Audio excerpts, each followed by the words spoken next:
कहानी शुरू होती है और हम देखते हैं एक लड़की जो बर्फ वाले इलाके में मौजूद है और उस इलाके का नाम होता है नॉर्वे। वो लड़की वहाँ से भाग रही होती है, ऐसे लगता है अपनी जान बचा के भाग। वो अपनी जान बचाकर ही भाग रही होती है क्योंकि उसके पीछे ज़ॉम्बीज लगे। इतनी कोशिश के बाद भी वो अपनी जान नहीं बचा सकती क्योंकि वो ज़ॉम्बीज उसको पकड़ लेते हैं और मार देते हैं। उसके बाद हम देखते हैं कि एक गाड़ी में 7 लोग होते जो आपस में फ्रेंड्स होते। वो कहाँ जा रहे होते? वो दरअसल अपने एक फेस्टिवल यानी ईस्टर वेकेशंस को सेलिब्रेट करने जा रही है और जिस जगह वो जाते हैं उसका नाम होता है ऑक्सफोर्ड। उन्हें जिस जगह पर जाना था वो पहाड़ों के बिल्कुल पीछे था, जहाँ पर वे गार्ड की दोस्त होती है उसका कैबिन होता है और उन लोगों को वहाँ पर स्टे करना होता है। और जिस रास्ते से वो लोग जा रहे थे उसके ऑपोजिट रास्ते से वो लड़की भी अपने कैबिन में पहुँचने वाली। और जैसे ही वो लोग ऑक्सफोर्ड में दाखिल होते हैं वो अपनी कार को वहीं पर खड़ा कर देते हैं क्योंकि गाड़ी आगे जाने की जगह मौजूद नहीं हो, क्योंकि वो एक बर्फानी और पहाड़ी इलाका होता है। उसके बाद हम देखते हैं विगार्ड अपनी स्नो बाइक रैक पर बैठता है और बाकी सब उसको फॉलो करते हुए उसके पीछे जाते हैं और थोड़ी ही देर बाद वो उस कैबिन तक पहुंच जाते हैं जहां पर उन्हें पहुंचना होता है। वो लोग स्नो में काफी इंजॉय करते हैं। इसके बाद हम देखते हैं कि रात हो जाती है। लिव घर में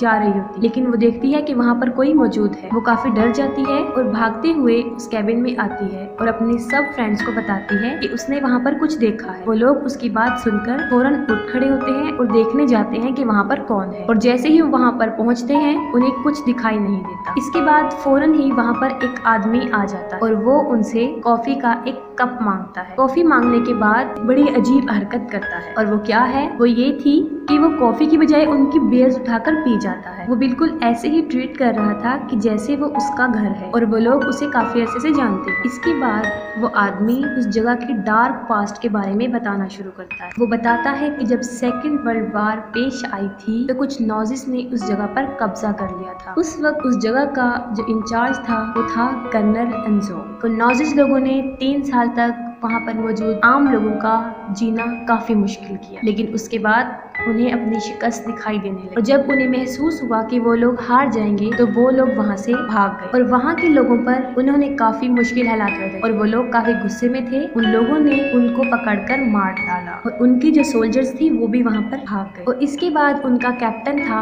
वो भी वहाँ से भाग निकला था, लेकिन वहाँ पर इतनी सर्दी थी कि वो उस सर्दी की वजह से मर गया। वो कहता है कि मुझे यकीन है कि आज भी इस जगह पर बहुत सी एवल पावर्स मौजूद और मैं चाहता हूँ कि वो कभी भी ना जागे। इस बात पर उन 7 में से मौजूद रॉय जो होता है वो उस आदमी पर हंसता है और उसका मजाक बनाना शुरू करता है। वो कहता है कि हम इन बातों को नहीं मानते क्योंकि हम मेडिकल स्टूडेंट्स, और साथ में वो ये भी कहता है कि हम नहीं जानते कि इन एवल्स को या उनकी पावर को खत्म करने का क्या इलाज। ये सुनकर वो आदमी शदीद गुस्से में आ जाता है और उस गुस्से के आलम में वो उसको पकड़ लेता है और कहता है कि जब तुम्हारी आंतों को बाहर निकाल दिया जाएगा, क्या इसका इलाज है तुम्हारे पास? उस हालत में तुम क्या करो? वो उन लोगों को वार्निंग देता है और वहाँ से चला जाता है और कुछ फासले पर वो टेंट लगाता है। उसे भूख लगी होती है और वो खाना खाता है और थोड़ी ही देर बाद कुछ आवाजें सुना, लेकिन उसे नहीं पता होता ये किस चीज की आवाज। वो पता लगाने के लिए देखने जाता है कि ये किसकी आवाज है। तो कुछ फासले पर उसको एक ज़ॉम्बी खड़ा हुआ नजर आता है। वो उस ज़ॉम्बी से अपनी जान बचाने का सोच रहा होता है कि अचानक दूसरा ज़ॉम्बी उसके पास आता है और उसके गले को काट दिया जाता है, लेकिन फिर भी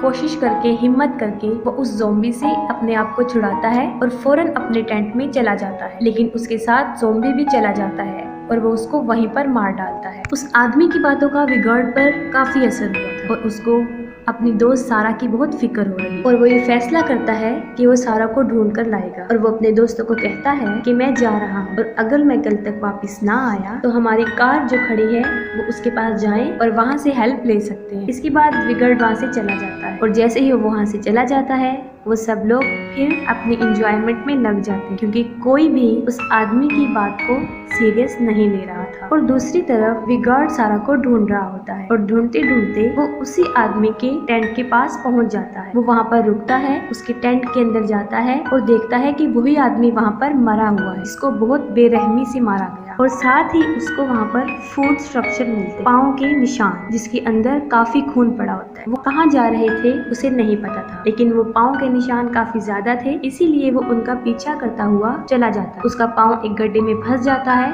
और वो वहाँ पर गिर जाता है। और साथ ही दूसरी तरफ सब लोग कैबिन में मौजूद होते हैं और अचानक उनकी नजर एक बॉक्स पर पड़ती। वो लोग उस बॉक्स को खोलते हैं और खोलते ही वो सब काफी हैरान हो जाते हैं। उस बॉक्स में क्या था? वो पूरा गोल्ड से भरा हुआ था। वो सोना वहाँ पर कहाँ से आया था? उनके जहन में फौरन वही बात आई थी नॉजिस वाली। ये वही सोना था जो वो नॉजिस चोरी करके भाग रहे थे। लेकिन इस पर मार्टिन कहता है कि नहीं, तुम गलत सोच रहे हो। इसके बाद आयरलैंड घर में दाखिल होता है और उसके पीछे क्रिस्बी भी उसके साथ चली जाती। उसके बाद आयरलैंड तो वापस आ जाता है लेकिन क्रिस्ट वापस नहीं आती। वो कहाँ गई होती है? क्योंकि वो अभी तक आउट हाउस में ही थी। वो वहाँ पर इसलिए होती है कि उसे महसूस हो रहा होता है कि शायद आयरलैंड उसके साथ कोई मजाक कर रहा होता है, क्योंकि उसे ऐसा महसूस होता है कि उसे बाहर से कोई देख रहा है। अभी वो ये सोच ही रही होती है कि अचानक से एक ज़ॉम्बी उस पर अटैक कर देता है। वो काफी चीखती चिल्लाती है और अपनी केबिन की तरफ भागती है। और जो लोग केबिन में मौजूद होते हैं उन्होंने काफी लाउड वॉल्यूम में म्यूजिक लगाया होता है, जिसकी वजह से क्रिस्ट की आवाजें उन तक नहीं पहुंच। लेकिन हैना सुन लेती है। वो फौरन म्यूजिक बंद करती है और देखती है कि ये किस चीज की आवाज। वो बाहर की तरफ देखती है। तभी क्रिस्ट को ज़ॉम्बी पकड़ लेता है और वो ज़ॉम्बी क्रिस्ट को अपने साथ पकड़कर ले जाता है। हैना काफी देर तक बाहर देखती रहती, लेकिन उसको बाहर कुछ नजर नहीं आ रहा होता। वो सोचती है कि यहाँ पर जरूर कोई गड़बड़ है। वो कहती है कि मुझे कुछ ठीक नहीं लग रहा होता। वहाँ पर मौजूद उसके 3 दोस्त होते, वो उनको लेकर बाहर आती है ताकि वो क्रिस्ट को ढूंढ सके। वो चारों लोग मिलकर क्रिस्ट को ढूंढते हैं लेकिन क्रिस्ट उनको नहीं मिलती। उन्हें क्रिस्ट तो नहीं मिलती, लेकिन वहाँ पर एक बैग मौजूद होता जो कि सारा का होता। इसका वो कैबिन था। अब उन लोगों को उस जगह के बारे में डाउट होने लगा और वो लोग उस जगह को अच्छा नहीं समझ। और हैना मुसलसल बाहर देखती है। हैना बाहर देख रही होती है कि अचानक वो देखती है कि वहाँ पर क्रिस्ट आ गई। इसको देखकर वो काफी मुतमईन हो जाती। क्रिस्ट को थोड़ी देर देखने के बाद वो देखती है कि वो सिर्फ क्रिस्ट का सर था। वो काफी डर जाती है और डर जाने की वजह से वो जोर से चिल्लाने लगी। लिव फौरन भाग कर आती है। वो देखती है कि हैना क्यों चिल्ला। ये देखते हुए वो भी बाहर को देखती है, लेकिन उसको बाहर कुछ भी दिखाई नहीं दे रहा होता। लिव बाहर देखती है तो साथ ही एक ज़ॉम्बी उसके बालों को मजबूती से पकड़ लेता है। वो काफी चीखती चिल्लाती है। सब लोग उसकी मदद के लिए आते हैं और बड़ी मुश्किल से वो ज़ॉम्बी से उसके बालों को छुड़ाते हैं और फौरन दरवाजे को बंद करते हैं। वो ज़ॉम्बीज इतने ताकतवर थे और इतने ज्यादा थे तादाद में कि वो चारों तरफ से अंदर आने की कोशिश कर रहे हैं। देखते हुए हैना एक ज़ॉम्बी का हाथ काट देती है। इसी वक्त उनको पता चलता है ये नॉजिस ज़ॉम्बीज हैं। आयरलैंड काफी डर जाता है और वो सब लोगों को कहता है कि वो सब अपना ख्याल रखें कि कहीं कोई ज़ॉम्बी उनको नुकसान ना पहुंचा। वो उन लोगों को मूवी का कोई ट्रिक बता रहा होता है जिससे उनकी जान बच सकती है। ठीक उसी वक्त एक ज़ॉम्बी आता है और उसके सर को पकड़ लेता है और 2 टुकड़ों में तकसीम कर देता है। और दूसरी तरफ हमें दिखाया जाता है कि विगार्ड जो कि गिर गया था बेहोशी के आलम में, अब उसे होश आ गया था और वो देखता है कि वो तो एक केव में फंसा हुआ है। वो वहाँ से एक लकड़ी उठाता है, उसको आग जलाता है ताकि रोशनी हो और वो दोबारा अंदर जाकर देखता है कि वो क्या है। तब उसे पता चलता है कि वो एक खुफिया रास्ता है और वहाँ पर काफी चीजें मौजूद होती, जैसे कि वहाँ पर उसको हथियार मिलते जो कि जर्मन की और उसके साथ काफी हेलमेट्स भी होते हैं। वो हेलमेट्स को देख रहा होता है कि वो देखता है कि उन हेलमेट्स के साथ सारा का सर भी पड़ा हुआ है वहाँ पर, जिससे ये जाहिर होता है कि सारा मर चुका। ये सब देखने के बाद वो उस टनल से बाहर आता है और जैसे ही वो बाहर आता है एक ज़ॉम्बी उसको पकड़ लेता है, लेकिन वो फिर भी ज़ॉम्बी से मुकाबला करता है और अपनी जान बचाने की कोशिश करता है। लेकिन ठीक उसी वक्त एक और ज़ॉम्बी जो कि जमीन में से निकल रहा होता है और दूसरी तरफ बाकी लोग जो कि कैबिन में मौजूद होते हैं वो एक प्लान बना रहे हो। वो कहते हैं कि 2 लोग जो ज़ॉम्बी को बातों में लगाएं, मतलब उनका ध्यान इधर उधर बटाएं और बाकी 2 लोग जो कि वहाँ पर गाड़ी से मदद लेकर आए। इसके बाद हम देखते हैं कि मार्टिन और रॉय जो कि उन ज़ॉम्बी का जहन इधर उधर करने आते कि वो उनकी तरफ मुतवज्जा ना हो। और दूसरी तरफ हैना और लिव अपनी मदद के लिए उस कार की तरफ भागती। वो लोग रास्ता भूल जाती हैं। इतनी बड़ी मुसीबत में फंसने के बाद ये काफी नहीं होता कि फौरन वहाँ पर ज़ॉम्बीज आ जाते। वेगार्ड जो कि उन ज़ॉम्बीज का मुकाबला कर रहा था उन दोनों ज़ॉम्बीज को मार डालता है और साथ ही वो ज़ॉम्बी उसे पकड़ लेता है और वो दोनों नीचे गिर जाते हैं। उस ज़ॉम्बी के साथ एक रस्सी होती है। वेगार्ड उसको पकड़ के उस ज़ॉम्बीज के साथ नीचे गिर जाता है और लटका रहता है। ज़ॉम्बी और वेगार्ड रस्सी के साथ लटके होते हैं और ज़ॉम्बी विगार्ड की गर्दन पर काट लेता है, लेकिन वो फिर भी अपनी जान बचा लेता है और वहाँ से ज़ॉम्बी को नीचे फेंक देता है और रस्सी को ऊपर की तरफ खींचते हुए अपनी जान बचाने की कोशिश करता है। और दूसरी तरफ हैना और लिव जो कि अपनी मदद को गई वो भी ज़ॉम्बीज का मुकाबला कर रही होती हैं, लेकिन लिव उनका मुकाबला नहीं कर सकती और ज़ॉम्बीज उसे पकड़ लेते हैं और चीर फाड़ करके उसको मार डालते। लेकिन मरने के साथ साथ वो एक इलेक्ट्रिक स्ट्रिक लेती है और उन सारे ज़ॉम्बीज को मार देती है। ये देखकर उन ज़ॉम्बीज का कैप्टन कर्नल हर्जब भी वहाँ पर आ जाता है। हैना उस जगह की टॉप पर खड़ी होती है। वो देखती है कि मदद कहाँ से ली जाए। जब उसे कुछ समझ नहीं आ रही होती तो वो बर्फ को ही तोड़ना शुरू कर देती है। बर्फ टूट जाती है और एक ज़ॉम्बी जो उसके पीछे पड़ा था वो उसके साथ नीचे गिर जाती है और अपनी जान बचा ले। उसकी जान तो बच जाती है लेकिन वो बेहोश हो जाती है और जब उसको होश आता है तो वो देखती है कि उसके ऊपर काफी बर्फ है, यानी वो बर्फ के नीचे दबी हुई है। वो अपने इर्द गिर्द देखती है तो वो देखती है कि एक ज़ॉम्बी भी है जो उसके साथ वहाँ पर दबा हुआ था, लेकिन वो जिंदा था। वो बगैर वक्त जाया किए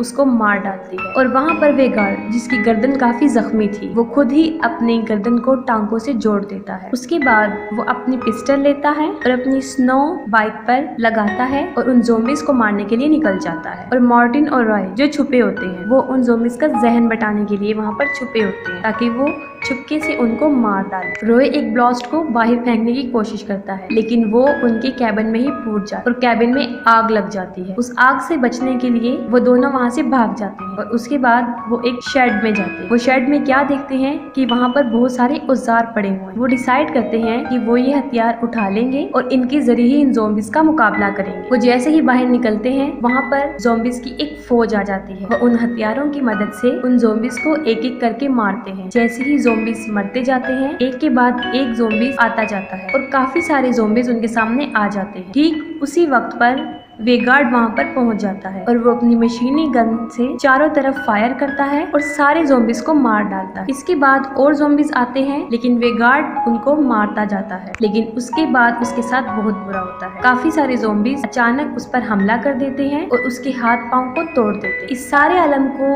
उसके दोनों दोस्त भी देख रहे हैं और मार्टिन काफी गुस्से में आ जाता है और गुस्से में वो उन ज़ॉम्बीज को अंधाधुंध मारना शुरू कर देता है। जब वो ज़ॉम्बीज को मार रहा होता है तो ठीक है ना उसी वक्त पर वहाँ पर पहुँच जाती है और वो भी गार्ड के पीछे खड़ी होती है। वो समझता है कि वो भी एक ज़ॉम्बी है और वो फौरन उस पर भी अटैक कर देता है और उसकी गर्दन पर कुल्हाड़ा मार देता है। वो काफी जख्मी हो जाती है और वो मरना शुरू हो जाती है। मार्टिन जब ये देखता है तो वो काफी सैड हो जाता है, लेकिन ये वक्त उनके अफसोस करने का नहीं था बल्कि जान बचाने का था, क्योंकि उसके सामने काफी सारे ज़ॉम्बीज की एक फौज खड़ी हुई। मार्टिन उनको मार रहा होता है। उन ज़ॉम्बीज में से एक ज़ॉम्बी उसके हाथ पर अटैक करता है और उसे मारता है। जब वो ज़ॉम्बी उसके हाथ पर काट रहा होता है तो उसको फौरन उस आदमी की बात याद आती है और वो फौरन कुल्हाड़ी लेकर अपने हाथ को काट देता है। हाथ को काटने के बाद वो काफी खुश दिखाई देता है क्योंकि वो इस बात पर खुश होता है कि अब वो भी उनकी तरह ज़ॉम्बी नहीं बनेगा। वो वहाँ खड़ा होता है और फौरन एक ज़ॉम्बी जमीन से निकलता है और उसको दांतों से मार डालता है, लेकिन फिर भी वो अपनी जान बचाने की कोशिश करता है। वो चीखता चिल्लाता रहता है, वो गुस्से में होता है और वो पाँव से उस ज़ॉम्बी को मारना शुरू कर देता है। वो सारे ज़ॉम्बीज को मार देते हैं, सिर्फ जो रह जाता है वो होता है हर्जोग। वो सोचते हैं कि हम फौरन हर्जोग को मार दें और अपनी जान छुड़ा के वहाँ से भाग, लेकिन हर्जोग मुंह खोलता है और मुंह से कुछ बोलना शुरू कर देता है जिससे सारी जमीन हिलने लगती है। वो मुंह से बोलता रहता है, जमीन हिलती जाती है और एक एक करके उस जमीन में से वो मुर्दा ज़ॉम्बीज उठ रहे थे और फिर से एक फौज बन गई। उन लोगों को लगता है कि अब वो काफी मुश्किल में है, इसलिए वो दोनों वहाँ से अपनी जान छुड़ाकर भागने की कोशिश करते हैं। हर्जोग देखता है कि उसके पाँव के पास एक हथौड़ी पड़ी। वो लोग भागते हैं और रॉय का पाँव किसी झाड़ी में फंस जाता है और फौरन हर्जोग उसके पास पहुंच जाता है। साथ ही उसका दोस्त हर्जोग के सर में हथौड़ा मारता है। जब वो हर्जोग को मार रहा होता है तो वहाँ झाड़ियों में मौजूद एक टहनी उसके पेट में चली जाती है और उसकी सारी आंतड़ियां बाहर आ जाती है। वो फौरन रॉय के पास जाता है, उसकी पॉकेट में हाथ डालता है और वहाँ से एक घड़ी निकालता है और फौरन सोच में पड़ जाता है, यानी उसके जहन में क्या चल रहा है। वहाँ से भागता है और उसी कैबिन की तरफ जाता है जहाँ पर वो रह रहे होते। वो देखता है कि कैबिन बुरी तरह जल रहा है। वो फौरन कैबिन में दाखिल होता है। किसी तरह वो उस खजाने को जिसमें गोल्ड था उस बॉक्स को उठाता है और इसके बाद वो उन ज़ॉम्बीज के कैप्टन को वो पकड़ा देता है, जिससे वो काफी पुरसुकून लगते हैं। इसके बाद मार्टिन अपनी जान छुड़ा के वहाँ से निकलता है और अपनी कार के पास आ जाता है और जैसे ही वो वहाँ पर पहुँचता है वो गाड़ी के अंदर बैठ जाता है और वो गाड़ी स्टार्ट कर रहा होता है कि फौरन उसकी जेब से वही वाला कॉइन जो हैना ने चोरी से डाला था नीचे गिर जाता है और फौरन उसके सामने हर्जोग आ जाता है जो कि बुरी तरह चिल्ला रहा होता है और वो उसका शीशा तोड़ने की कोशिश करता है और इसके बाद मूवी द एंड हो जाती है।